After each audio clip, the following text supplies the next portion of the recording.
และเมื่อทหารไทยลาดตระเวนมาเจอกับทหารเขมรกลางป่าจะรออะไรครับคุณผู้ชมครับก็แวะยืนเม้ามอยถามสารสุขดิบว่าเป็นยังไงบ้าง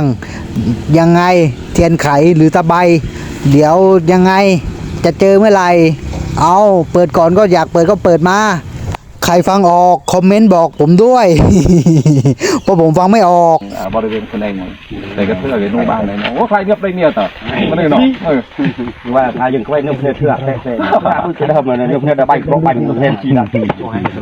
คืออ้อยแต่นู่นบ้านเลยใบเองกำลังมุกเนี่ยเดี๋ยวมันพอกเนี่ยสินู่นแต่เบอร์วิจ้างยังไงก็ตามนาทีเนาะของตามใจอย่างเช่นแม็กแบบนี้ที่สร้างไว้นู่นแจนไว้ตัวเด็กนู่นเตี้ยเจ้าบ้านเนาะหน่อยก็ปรับหัวหน้ามีด่าโอ้ผมบ้าเธอเต้แม่มันได้ย่อยเต้มันเธอเต้เราอาจจะบ้านโซ่ดิ่งครูนเท่ายังโย่ตามมาจักเงือบดิ่งครูนมัน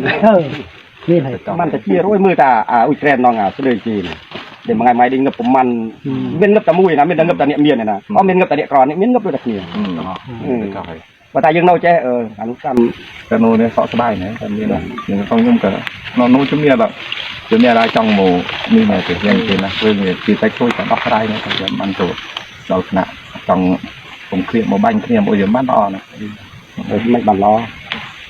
แต่ยังก็ต้องมาคุยเป็นยังจะจ่ายเป็นสมุกเนี่ยใจหนอยังเนี่ยมุนลงเคยเดียวนะจ๊ะเนี่ยการช่วยไปเดียวหน่อยบันเคลียร์เราบันนะต้องบันเกิดจังที่เรียกกำบันด้วยมันเหนื่อยเดี๋ยวใบในรถเมล์หมกเพาะซีจุเมียบานเยมันน้ำเดินบานมือมุกเนี่ยบานมันเราจะ